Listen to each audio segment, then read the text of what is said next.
I am Leanna, 67 years old, and a retired school librarian from a small town outside Boston. When my only son, Thomas, married Audrey 3 years ago, I thought our family was complete. She seemed perfect at first, charming and attentive. How wrong I was. Last month, I discovered Audrey had been posting horrible lies about me online for years. Just when I felt most alone, an email appeared in my inbox. I know Audrey's secrets. Do you want proof? Before I continue this story, let me know where you are watching from in the comments. And if this resonates with you, please hit that subscribe button. Trust me, you will want to hear how this ends. Losing my husband Richard to cancer 12 years ago was the hardest thing I had ever experienced until this ordeal began. After his passing, I dedicated my life to raising our son Thomas, who was finishing college at the time. We developed an especially close bond through those difficult years, supporting each other through grief and new beginnings. I never remarried, finding purpose in my work at the library and in nurturing my relationship with Thomas as he built his career as a software engineer. Thomas always had a good head on his shoulders. Even as a child, he was thoughtful and methodical, qualities that served him well in his tech career. After graduating from MIT, he landed a position at a respected software company in Boston, making me burst with pride. We maintained our Sunday dinner tradition, and he called me several times a week just to chat.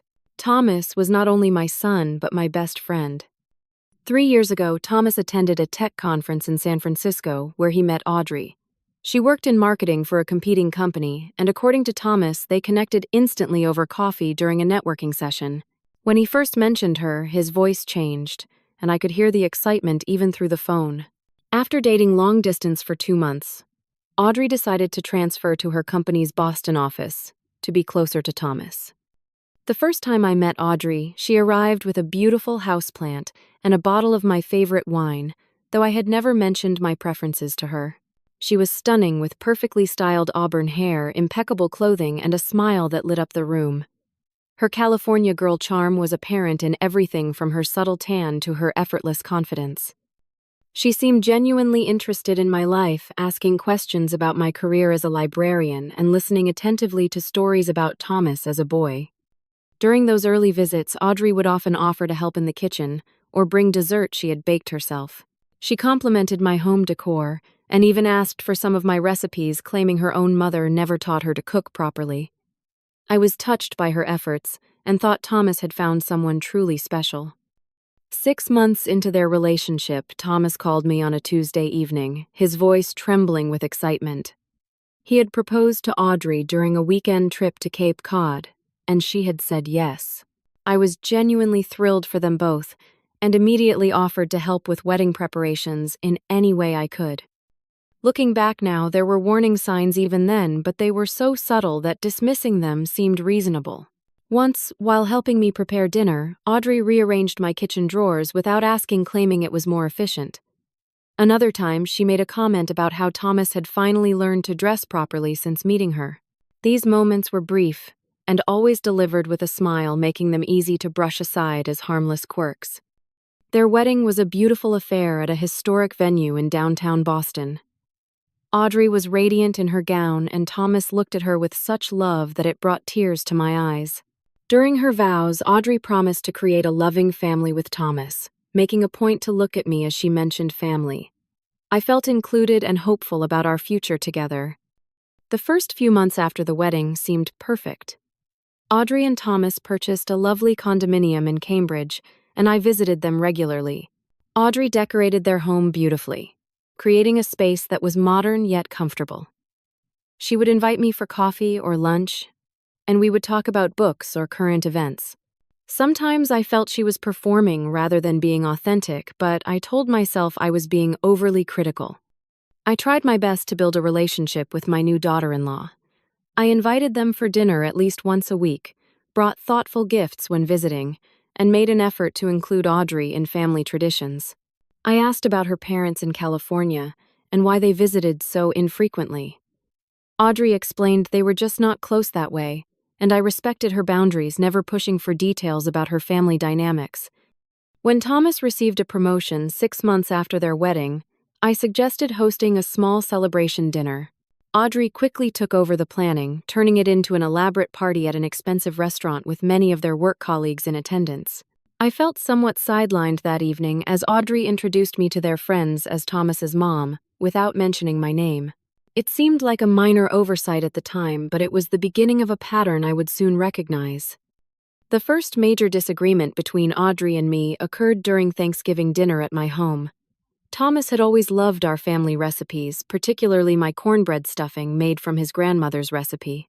When I started preparing the meal, Audrey stepped in and suggested several improvements to my traditional dishes, bringing organic ingredients and insisting on healthier alternatives. I tried to accommodate her ideas while maintaining some traditions, but her criticisms became increasingly pointed. "This stuffing has so much butter," she commented while watching me cook. "No wonder Thomas gained weight after college. We have been working so hard on his diet." I smiled and continued cooking, but her words stung.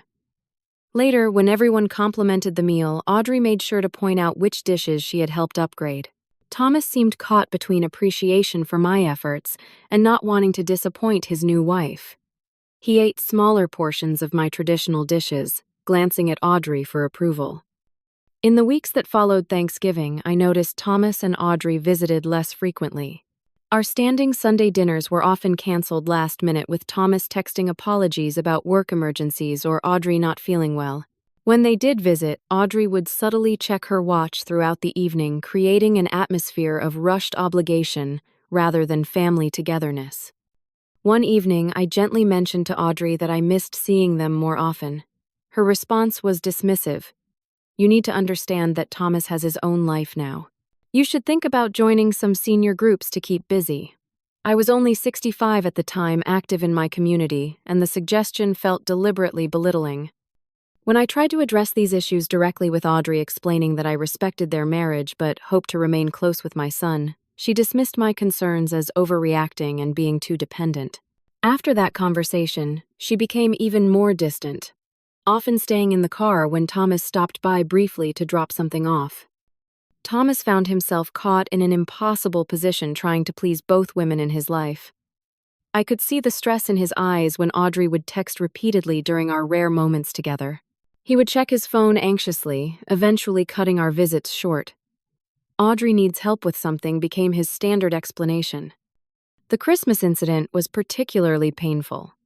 Thomas and Audrey came for Christmas Eve dinner, and I had displayed my holiday decorations, including a crystal angel that had belonged to my mother. As Audrey was helping clear the table, she knocked the angel off the mantel. The way it happened struck me as deliberate, her movement too controlled to be accidental, but I had no proof. When the heirloom shattered, she offered a quick, "Sorry about that," without much concern, while Thomas rushed to clean up the pieces, apologizing profusely on her behalf. I began noticing the stark difference between Audrey's public and private personas. At neighborhood gatherings or church events where she and Thomas accompanied me, she was charming and attentive, often putting her arm around me and calling me Mom for everyone to hear.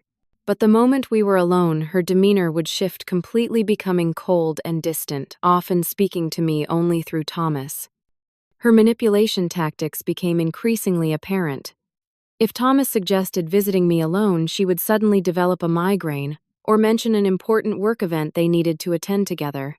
When he missed these cues, she would later guilt him, saying things like, "I guess your mother will always come first," or "I feel like I am not a priority in your life." I only overheard these comments occasionally, but they revealed a pattern designed to isolate him from me. My loneliness grew as the distance between Thomas and me widened. I found myself wondering what I had done wrong, analyzing every interaction for my mistakes. Had I been too involved, not welcoming enough? The confusion was almost worse than the pain of separation. I still had friends in my volunteer work at the library, but the void left by Thomas's absence in my daily life was profound. The first time I overheard Audrey speaking negatively about me was during their visit for my birthday. I had stepped out to the patio to get more ice and heard Audrey on the phone through the open kitchen window. "No, we cannot leave yet. We have to sing happy birthday to the Queen Mother first," she said with a laugh. "You know how she gets if everything is not about her." Thomas still has not cut the cord completely, but I am working on it. I stood frozen ice bucket in hand, unsure whether to confront her or pretend I had not heard. I chose the latter, not wanting to create a scene on my birthday. But the words echoed in my mind for weeks afterward. When I finally gathered the courage to speak with Thomas about my concerns, he became defensive. Audrey is just direct, Mom. She does not mean anything by it. She feels like you judge her sometimes.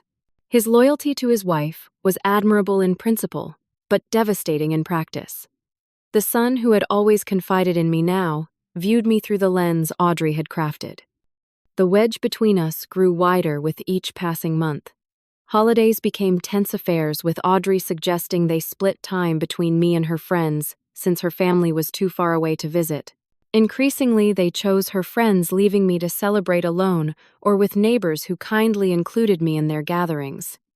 The true extent of Audrey's deception came to light on a rainy Tuesday afternoon when my neighbor Dorothy came over for coffee. Dorothy and I had been friends for nearly 20 years, having raised our children in the same neighborhood. As we sat in my living room, she seemed unusually nervous, fidgeting with her coffee cup and avoiding eye contact. "Leanna, there is something you need to see," she finally said, pulling out her tablet. "I was not sure whether to show you this, but if it were me, I would want to know." Dorothy opened Facebook and navigated to a private group called Toxic Family Support. She scrolled down to a post from someone named Freedom Seeker, but the profile picture was unmistakably Audrey, though, with darker hair from before her move to Boston. My heart sank as I began reading the post. My alcoholic mother-in-law is at it again. She called my husband 7 times yesterday because her sink was leaking. But when we got there, nothing was wrong. Just another ploy for attention. How did these damaged women raise such wonderful men? Toxic MIL boundaries.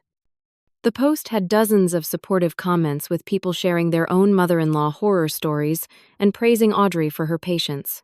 The date indicated it had been posted 3 months earlier, shortly after Thomas had indeed come over to check a leaking pipe under my sink. With shaking hands, I scrolled through more of Freedom Seeker's posts. There were dozens spanning back to shortly after Audrey and Thomas got married. Each post painted me as increasingly unhinged claims that I was showing signs of dementia, that I had been emotionally abusive to Thomas growing up, that I called Audrey daily with emergencies, that I criticized her housekeeping and cooking, that I was financially irresponsible and hinting for them to support me. None of it was true. I had always been careful not to impose on their lives, had managed my finances prudently since Richard's death, and had never criticized Audrey directly.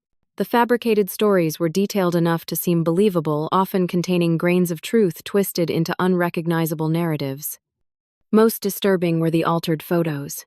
Audrey had taken pictures from family gatherings, but zoomed in when my eyes were half closed to make me look intoxicated, or captured unflattering angles with mocking captions. "The Queen expects her throne polished" under a picture of me, sitting on my couch or counting the pills again when I was actually sorting vitamins in my kitchen. The comments section under each post was filled with people I had never met offering Audrey sympathy and advice. "You need to go, no contact. She sounds dangerous." Classic narcissistic mother behavior. "Your husband needs therapy to break free from her control. You are a saint for putting up with this." Many would have walked away. I sat motionless, a cold numbness spreading through me as Dorothy gently took my hand. The betrayal was so complete, so calculated, that I could barely process it. This was not a momentary lapse in judgment or a single venting session. This was years of systematic character assassination, creating an entirely fictional version of me for public consumption. "I stumbled across it because my daughter is in the group," Dorothy explained. She recognized the situations from what I had told her about you and Thomas. She thought something seemed off about the stories. For several days, I moved through my routine in a daze, sleeping poorly and barely eating. I took screenshots of everything Dorothy had shown me, creating a folder of evidence. The pain was multi-layered, not just Audrey's betrayal, but the realization that Thomas might have seen these posts, might even believe them. When I finally mustered the courage to show Thomas the evidence, I invited him over alone, telling him I needed to discuss something important. He arrived looking concerned, and I simply handed him my tablet with the screenshots. His face went through a series of emotions as he scrolled confusion, disbelief, anger, and finally defensiveness. These are private venting posts in a support group, Mom. Everyone needs an outlet. I am sure Audrey exaggerated some things, but you have not always been easy on her. I was stunned by his response. Thomas, these are outright lies. I have never been an alcoholic. I have never called with fake emergencies. These stories about me abusing you growing up, are they true? Did I ever raise a hand to you or lock you in your room as she claims? He looked down, uncomfortable. No, but maybe she misunderstood some of my childhood stories. Misunderstood or deliberately twisted, I asked quietly. Thomas promised to talk to Audrey about the posts. When he called me the next day, his voice was tight as he relayed her response. According to him, Audrey had first claimed her account must have been hacked, then admitted to the posts, but defended them as just venting in what she thought was a private space. She was apparently furious that I had invaded her privacy by finding the posts. She says she will take them down, Thomas said, but she feels violated that you were spying on her online life. I was speechless at the inversion of reality. Dorothy found them by chance. How am I the violator when Audrey has been sharing lies and doctored photos of me for years? The conversation ended with Thomas asking me to let the matter drop for the sake of family peace. She is upset you saw those posts. Just give her some space and things will settle down. But things did not settle down. Instead, they got worse. Mutual friends began treating me differently. A woman from my book club asked if I was doing okay with everything, giving me a look of pity. Another friend from church suggested a senior support group that helped with memory issues. It became clear that Audrey's online stories had somehow spread beyond the private group. Thomas and Audrey stopped coming for visits entirely. When I called Thomas, he often did not pick up later, texting that he had been busy. Our decades-long bond was fraying rapidly, and I felt powerless to stop it. Within weeks, I realized the damage had spread far beyond my relationship with Thomas and Audrey. The first public incident occurred at Hanson's grocery, where I had shopped for over 20 years. As I was selecting apples, I overheard two women whispering nearby. That is her, the one whose son had to get a restraining order. Poor boy. You never know what goes on behind closed doors. I turned around, stunned, and the women quickly moved to another aisle. There had never been any restraining order, not even a discussion of one. This was a complete fabrication, but clearly one that had made its rounds through local gossip.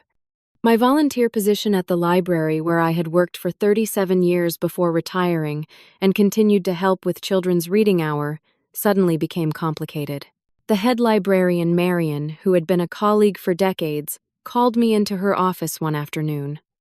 Leanna, some parents have expressed concerns about you running the reading program, she said uncomfortably.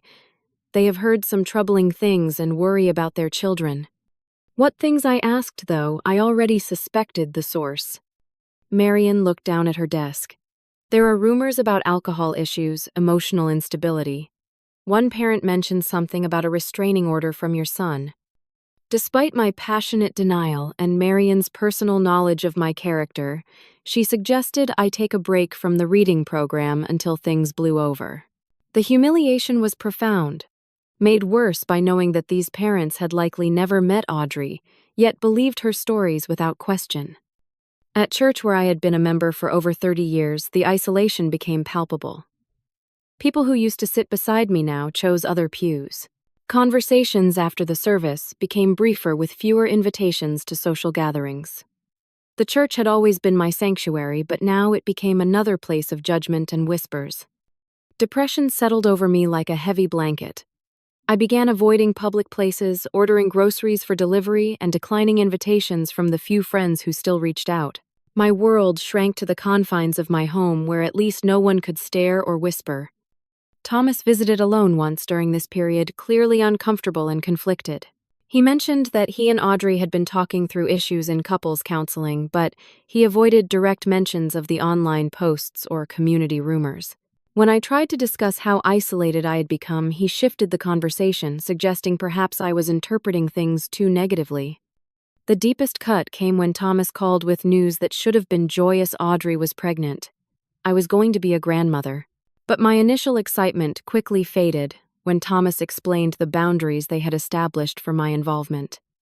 "We think it is best if you do not announce the pregnancy to anyone yet," he said. "And Audrey is feeling anxious about too much excitement or pressure, so maybe hold off on buying things or planning visits until after the baby comes." I later learned from Dorothy that Audrey had announced the pregnancy on social media the very next day with a post lamenting that, unfortunately, not everyone is excited about our blessing. The implication that I was anything but thrilled about becoming a grandmother was perhaps the cruelest lie yet. A baby shower was organized by Audrey's work friends, and I waited for an invitation that never came. When I finally asked Thomas about it, he seemed surprised. "Oh, Audrey thought you would not want to come since you do not know many people there." The deliberate exclusion from this milestone was devastating. By this point, I had hit my emotional rock bottom. I seriously considered selling my home of 35 years and moving to another state somewhere I could start fresh without the weight of Audrey's lies following me. I went as far as contacting a real estate agent and researching small towns in Vermont and Maine. The isolation and constant stress began affecting my physical health. I lost weight, developed insomnia, and my doctor noted elevated blood pressure at my checkup. When she asked if I was under unusual stress, I broke down in tears, unable to articulate the full extent of my situation. She prescribed mild anti-anxiety medication and suggested therapy, which at least gave me an outlet to process the pain. "What hurts most," I told my therapist during our second session, "is not knowing what I did to deserve this." I welcomed her into our family, respected their marriage, tried to be supportive without overstepping.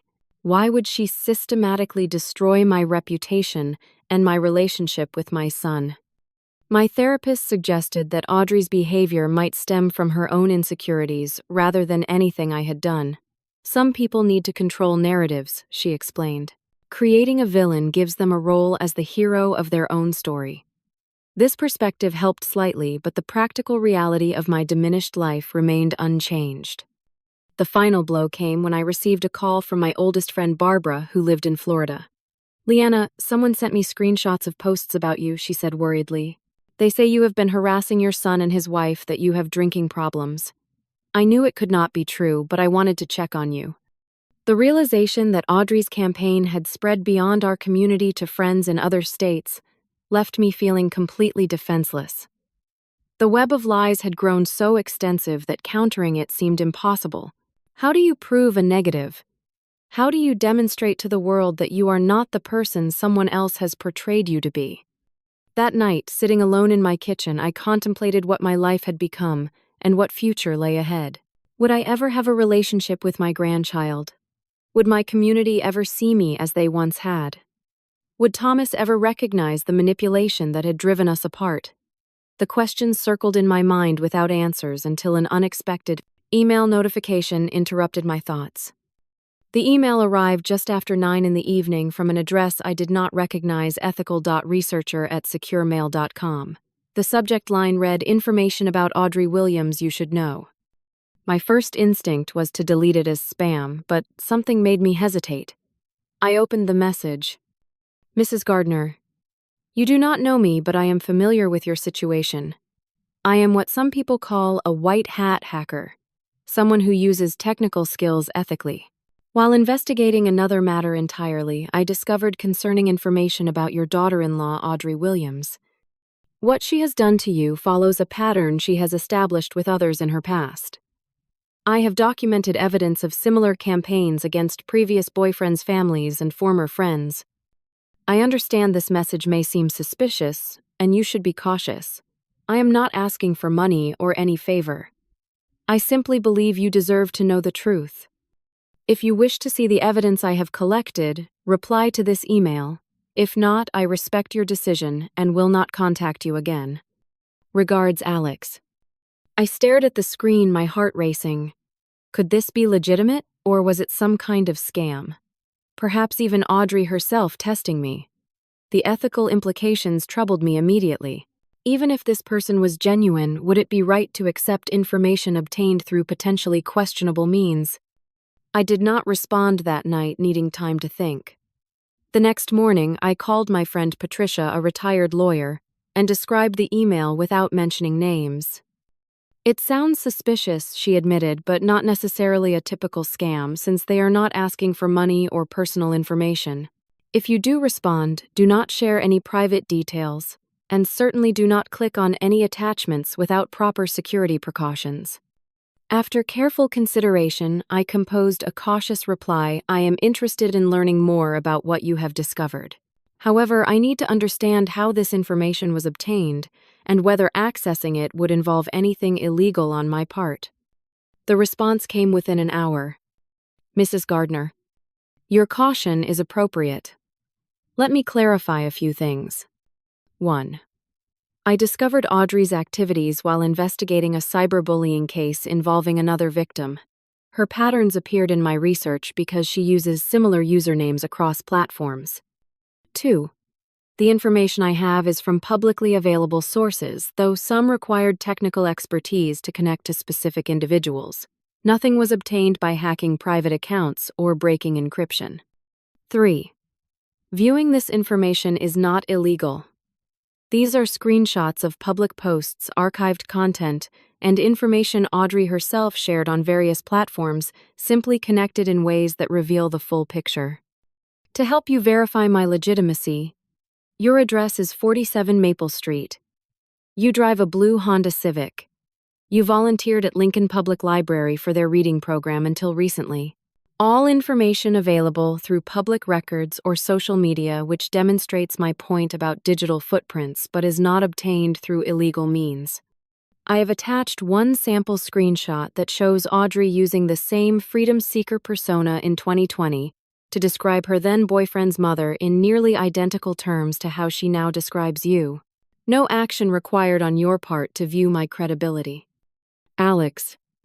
The attached screenshot showed a social media post from 2 years before Audrey met Thomas describing another alcoholic controlling mother-in-law who was sabotaging her relationship. The language was eerily similar to the posts about me, right down to specific phrases like toxic queen and emotional vampire. This single piece of evidence shifted something in me. If Audrey had done this before, then perhaps her campaign against me truly had nothing to do with my actions or character. The revelation was both painful and freeing.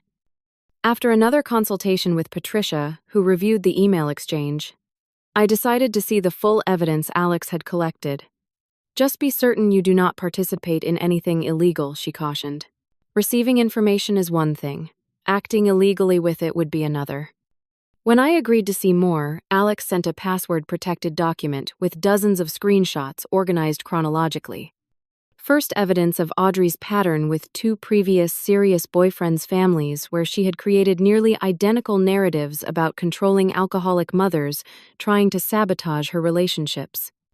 Next, screenshots of private messages where Audrey admitted to a friend that her claims about one boyfriend's mother were mostly exaggerated but necessary to make sure he prioritizes me. Then came evidence of Audrey's secret Instagram account, where she openly discussed manipulating people's perceptions, stating, "If you control the narrative, first people always believe you over the other person." Most disturbing were messages where Audrey specifically mentioned Thomas's financial prospects as a primary reason for their relationship, discussing how his inheritance potential from me made him worth the effort. The final section contained recent screenshots of Audrey's private conversations with friends about how she planned to limit my access to their coming baby. Once the baby arrives, I will have the perfect excuse to cut her out completely. Thomas will have to choose his child over his mother. As I reviewed the evidence, I felt simultaneously vindicated and horrified. The systematic nature of Audrey's behavior suggested something beyond normal interpersonal conflict. This was calculated manipulation that had destroyed multiple relationships before mine. I sat with this information for several days, considering my options carefully. The ethical questions weighed heavily. Was it right to use this information? Would exposing Audrey's pattern make me no better than her? What would the impact be on Thomas, especially with a baby on the way? I contacted Alex with these concerns. The response was thoughtful. The difference between what Audrey has done and what you might do with this information is truth. She has spread lies. You would be sharing facts. That said, how you use this information should reflect the person you want to be, not the hurt you have experienced. After much reflection and another session with my therapist, I made my decision. I would not use the information to retaliate or humiliate Audrey. Instead, I would use it selectively to clear my name and hopefully help Thomas see the pattern of manipulation that had ensnared him. I want my son back, I told my therapist. And I want my community to know the truth. But I do not want to destroy anyone in the process, even someone who tried to destroy me. With that resolution, I began planning how to responsibly share what I had learned, focusing on facts rather than accusations and truth rather than vengeance. My first step was creating my own social media presence, something I had avoided for years. With help from Dorothy's college-age daughter, I set up accounts on Facebook and Instagram using my full name and a recent photo, making myself easily identifiable to community members who knew me.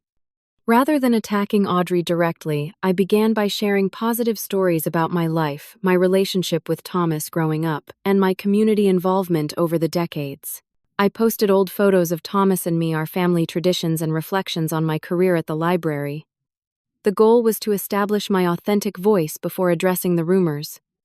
After a week of regular posting, I published a straightforward statement. To my friends and community members, it has come to my attention that false stories have been circulating about me, including claims that I struggle with alcoholism, that I have been abusive to my son, and that there is a restraining order against me. None of these claims are true. I have always strived to be a positive presence in my family and community, and these rumors have been deeply hurtful. I welcome direct conversations with anyone who has concerns or questions. The post received immediate response from longtime friends and neighbors who expressed shock about the rumors and offered support. Several people from church commented with kind words about my character and contributions to the community. Next, I carefully selected screenshots from Alex's evidence that demonstrated Audrey's pattern without revealing all the personal details. I focused on the parallel narratives she had created about previous boyfriends' mothers, showing how she had used identical language and accusations. I was careful not to include private messages or anything that could be considered illegally obtained. I shared these with a simple statement. These posts from before Audrey met our family show an unfortunate pattern. I share them not to cause hurt, but to explain what has happened and to reclaim my reputation.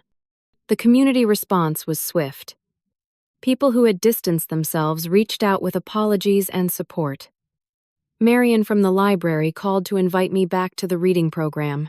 Even my pastor visited, expressing regret for not reaching out sooner when he noticed my increasing absence. Dorothy helped spread the word to mutual friends who might not see my social media posts. The tide of public opinion began to shift, not through dramatic accusations, but through the simple power of demonstrable truth. Thomas initially reacted with anger when he saw my posts, calling to demand I take them down. "You are publicly attacking Audrey when she is pregnant," he said. "How could you do this to our family?" "I have not attacked anyone," I responded calmly. "I have simply shown that the stories about me follow a pattern that predates my relationship with Audrey. I have a right to defend my reputation." I invited Thomas to come over alone to see the full evidence. After several days of tense messages, he finally agreed. We sat at my kitchen table, the same place where we had shared countless conversations over the years, as I showed him everything Alex had sent, including the messages about his inheritance and Audrey's plans regarding the baby. The color drained from his face as he scrolled through the documents. "This cannot be real," he said at first, but as he continued reading, his denial gave way to stunned silence. "How did you get this?" he finally asked. I explained about Alex's email and my careful vetting process before accepting the information. "I did not seek this out, Thomas. It found me when I was at my lowest point." For the first time in months, Thomas really looked at me, seeing the toll the situation had taken. "You have lost weight," he said quietly, "and you look tired." "It has been a difficult time," I acknowledged without accusation. Thomas asked to take copies of everything, which I provided. He left in a daze, promising to figure things out. I did not hear from him for 3 days, during which I worried constantly about his well-being and the difficult position he was in. Then, on a rainy Thursday afternoon, my doorbell rang. Thomas stood there with a small suitcase, his eyes red. "Can I stay here for a few days, Audrey and I?" We had a confrontation. I showed her what you gave me. She did not deny it, Mom. She tried to justify it instead. I welcomed him in without hesitation, making up his old bedroom and giving him space to process his emotions. That evening over tea, he shared what had happened. When I showed her the evidence, she first tried to say it was all fabricated. But when I pointed out the consistent usernames and writing style, she changed tactics. She said everyone vents about in laws that I should be defending her privacy instead of siding with you. According to Thomas, when he specifically asked about the messages regarding his inheritance and limiting my access to the baby, Audrey became defensive, claiming she had exaggerated to impress her friends and that I was trying to turn him against her during her pregnancy. I asked her about the previous boyfriends, whether she had done the same thing to their mothers, Thomas continued. She did not exactly deny it, just said those relationships were different and those women were actually problematic. The confrontation had escalated until Thomas said he needed time to think, resulting in his temporary move back to my house. The thing is, Mom, even with the pregnancy, I do not know if I can trust her anymore.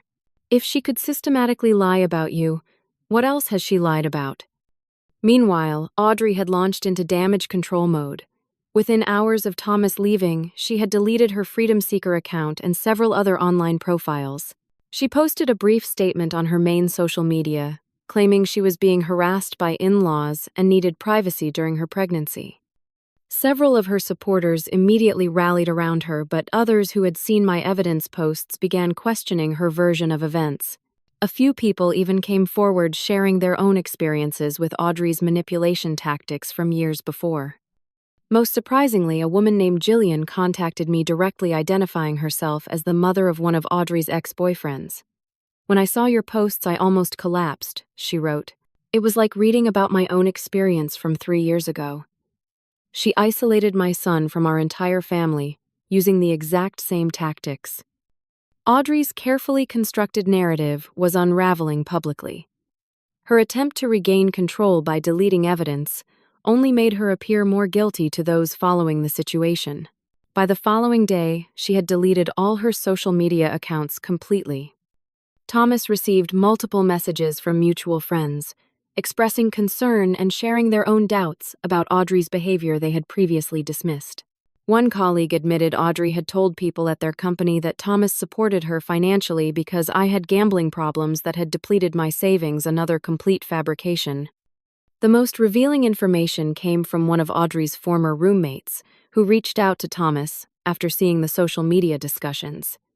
She revealed that much of Audrey's background story was fabricated. She had not grown up in San Diego as she claimed, but in a small town in Nevada. Her parents were not distant, but had actually cut contact with her after repeated manipulative behavior.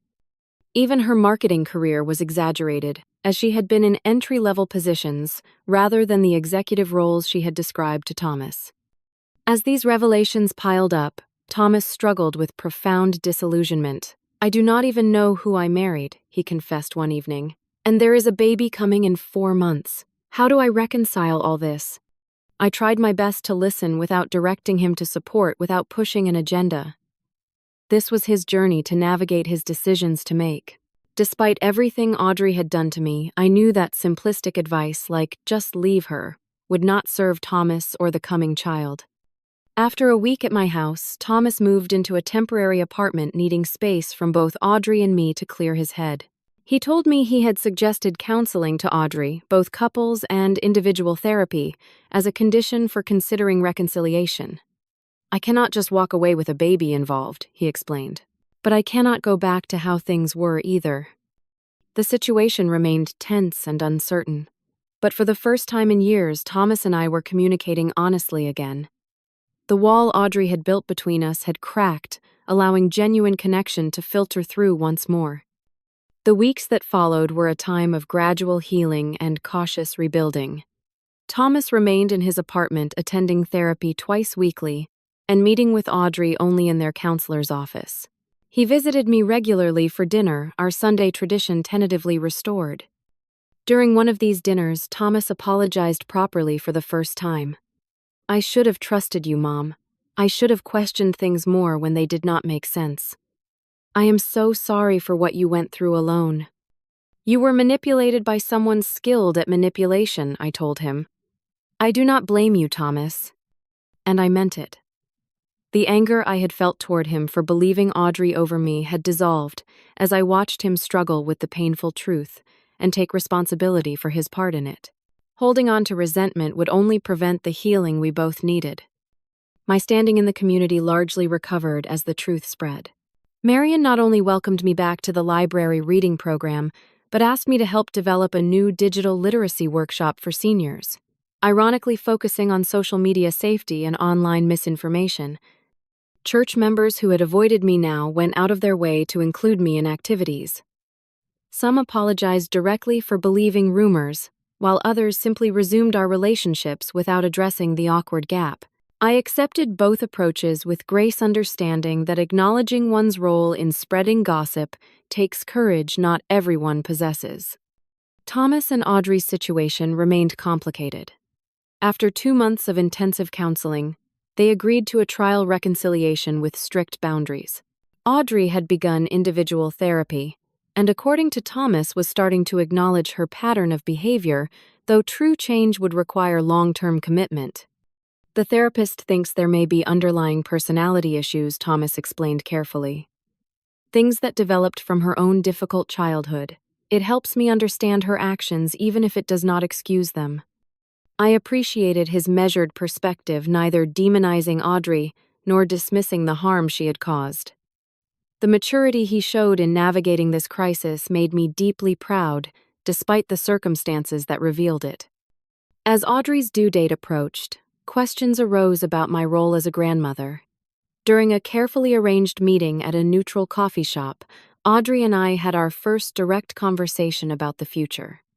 "I know I cannot undo what I have done," she said, not quite meeting my eyes. "Thomas wants you involved in our child's life, and I am trying to accept that this is important." It was not a warm reconciliation or a tearful apology, but it was a pragmatic acknowledgement of our necessary connection through the child who would soon join our complicated family. I accepted it as a starting point, neither expecting immediate trust nor offering it. When my granddaughter Emma was born in early spring, Thomas called me from the hospital, his voice choked with emotion. "She is perfect, Mom. 7 pounds 8 ounces. Would you like to come meet her?" Holding Emma for the first time, I felt the simple miracle of new life, transcending the complex human drama that preceded her arrival. Audrey watched cautiously from her hospital bed as I cradled the baby, but she did not object or make cutting remarks. It was progress of a sort, tenuous but real. In the months that followed, I developed my own relationship with my granddaughter through weekly visits, sometimes when Thomas was alone with her, sometimes with Audrey present. These visits were often awkward, but gradually became more natural as Emma's needs took center stage over adult tensions. My personal healing continued through therapy, strengthened friendships, and renewed community involvement. The experience had changed me in ways both painful and profound.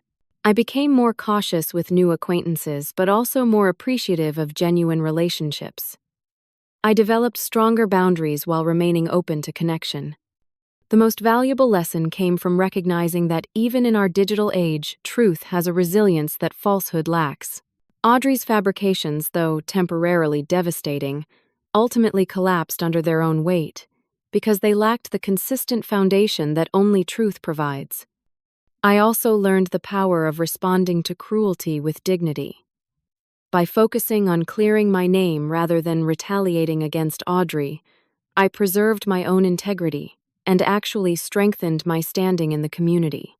The high road is often lonely and difficult, but it leads to places worth reaching. Perhaps most importantly, I discovered my own resilience. At 67, I had faced a kind of social death through reputation destruction, yet found the strength to rebuild. The experience reminded me that we are never too old to stand up for ourselves, to begin again, to reclaim our stories from those who would rewrite them. Today, our family situation remains imperfect, but functional. Thomas and Audrey continue in counseling, navigating their marriage one day at a time. I maintain appropriate boundaries while cherishing my relationship with Emma and the renewed connection with my son. The painful chapter has become part of my story rather than defining it entirely. Like the mended Japanese pottery called kintsugi, where gold fills the cracks to create something newly beautiful. The broken places in my life have been repaired with the gold of wisdom, resilience, and deeper compassion. What would you have done in my situation? Would you have used the information from the hacker differently? Have you ever had to rebuild your reputation after someone spread lies about you? I would love to hear your thoughts in the comments below.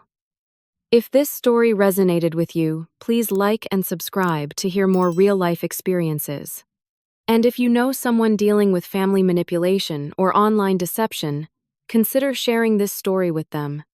Thank you for listening. And remember that truth may take the longer path, but it always finds its way forward.